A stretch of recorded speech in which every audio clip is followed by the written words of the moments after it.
नमस्कार, रूपांजलीज कुकिंगमध्ये सर्वांचे पुन्हा एकदा स्वागत। कैरी स्पेशल सीरीजमधली ही अजून एक रेसिपी। याआधी बऱ्याच रेसिपी आल्या आहेत, खूप छान प्रतिसादही मिळाला आहे। त्यातल्या काही बघायच्या राहिल्या असतील तर सर्व लिंक्स डिस्क्रिप्शन बॉक्समध्ये मिळतील, नक्की बघा। तर आज आपण बनवणार आहोत कैरीचा पारंपरिक पद्धतीचा साखरंबा। वर्षभर टिकणारा, अप्रतिम चवीचा, अतिशय सुंदर रंग असलेला हा पदार्थ आहे। एकदम ऑथेंटिक रेसिपी आहे आणि सोपी पण आहे। तर साहित्य आणि कृती बघूया। साखरंबा बनवण्यासाठी आपण 2 तोतापुरी कैऱ्या घेतल्यात। या अर्धा किलोपेक्षा थोड्याशा जास्त आहेत, साधारण 600 ग्रॅम आहेत। मी मागच्या सर्व व्हिडिओजमध्ये सांगितलंच आहे त्याप्रमाणे गुळांबा, साखरंबा, गोड लोणची, पन्ह या सर्व पदार्थांसाठी तोतापुरी कैऱ्याच वापरायच्या, कारण त्या कमी आंबट असतात। सगळ्यात आधी कैऱ्या पाण्यामध्ये थोडा वेळ बुडवून ठेवायच्या, नंतर चोळून स्वच्छ धुवून घ्यायच्या आणि मग पुसून एकदम कोरड्या करायच्या।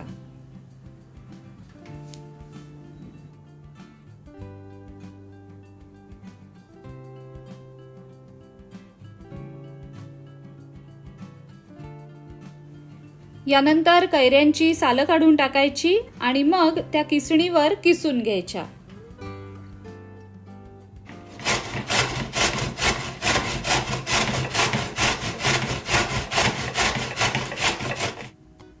हा बघा, हा कैरीचा किस तयार आहे। मी वाटीने मोजून घेतलाय। रोजच्या वापरातली जी आमटीची वाटी असते त्या बरोबर 3 वाट्या भरून हा किस आहे। नेहमी साखरंबा करताना कैरीचा किस मोजून घ्यायचा। आता या 3 वाटी किसा करता आपण बाकीचं साहित्य बघूया। साखरंब्यासाठी आपण कैरीच्या किसाच्या 1/4 पट साखर घेणार आहोत, म्हणजे 1 वाटी किसा करता 1/4 वाटी साखर। म्हणून या 3 वाट्या किसा करता मी 4.25 वाट्या साखर घेतलीये।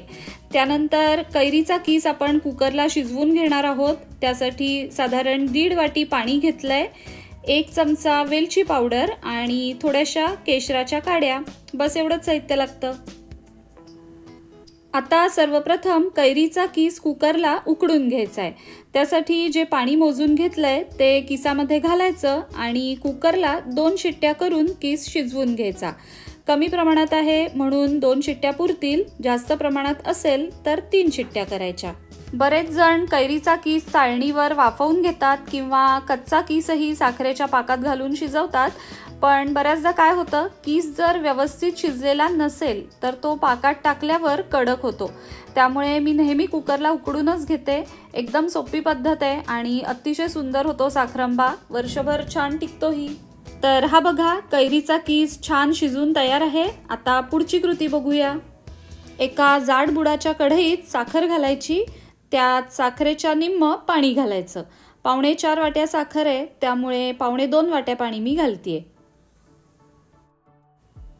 सुरुवातीला मोठा गॅस ठेवायचा, म्हणजे पाण्याला पटकन उकळी फुटेल आणि साखरही लवकर विरघळेल। साखरंब्यासाठी आपल्याला स्पेसिफिकली 1 तारी किंवा 2 तारी असा पाक करायचा नाहीये। साखर विरघळली की त्यानंतर पाण्याला भरपूर फेस येईल आणि मग लगेचच 2 ते 3 मिनिटांनी आपण कैरीचा किस त्याच्यात टाकणार आहोत। त्यामुळे या पद्धतीत पाकाचं काही टेन्शन नसतं।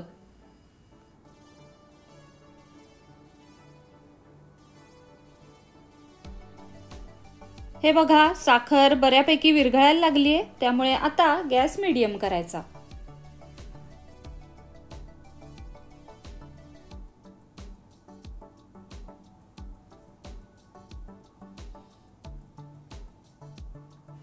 साखर पूर्ण विरघळलीये, पाकाला भरपूर उकळी पण आलेली आहे।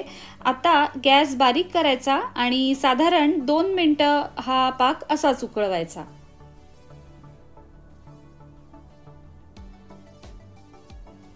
2 मिनिटांनंतर कैरीचा किस पाकात घालून टाकायचा आणि परत गॅस मीडियम करायचा।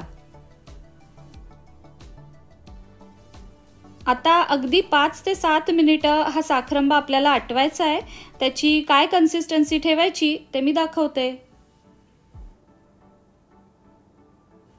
साखरांबा आटेपर्यंत त्यात वेलची पावडर आणि केशरही घालून टाकूया, म्हणजे मस्त रंग आणि वास येईल.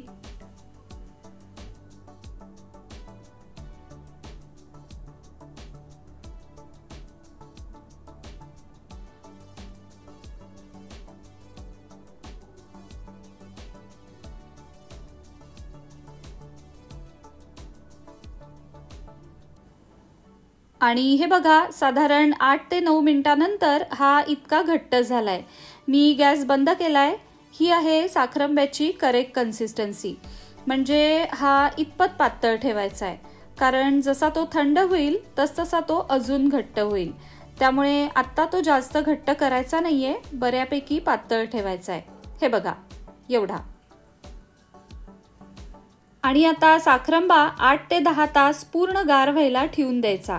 2-3 तासानंतर थोडासा गार झाला की एखाद्या सुती कापडाने झाकून ठेवायचा. तुम्ही जर वर्षभरासाठी साखरांबा करत असाल तर याच स्टेजला, म्हणजे गॅस बंद केल्यावर लगेचच यामध्ये प्रिझर्वेटिव्ह पावडरच्या 2-3 चिमूट घालून टाकायच्या. म्हणजे वर्षभर एकदम छान टिकतो साखरांबा आणि फ्रीजमध्येही ठेवावा लागत नाही. हे बघा, 2-3 तासानंतरच मस्त घट्ट व्हायला लागलाय. कैरीचा आणि केशराचा मिळून अतिशय सुंदर रंग आलाय. आर्टिफिशियल कलर घालायची गरजच नाहीये. आणि पूर्ण गार झाल्यावर तयार आहे अप्रतिम आंबट गोड चवीचा सोनेरी रंगाचा रसदार साखरांबा. प्रिझर्वेटिव्ह घातलं नसेल तर फ्रीजच्या बाहेर आठवडाभर टिकतो आणि फ्रीजमध्ये वर्षभरही ठेवता येतो. काचेच्या एअरटाईट बरणीत ठेवायचा. वापरताना चमचा एकदम कोरडा असेल एवढीच काळजी घ्यायची. ब्रेडवर जॅम सारखाही लावून खाता येतो. एकदम सोपी रेसिपी आहे, त्यामुळे नक्की करून बघा. व्हिडिओ आवडला असेल तर लाईक आणि शेअर करायला विसरू नका. चॅनलवर नवीन असाल तर नक्की सबस्क्राईब करा. लवकरच भेटूया अजून एका रेसिपी सहित. पाहत रहा रूपांजलीज कुकिंग.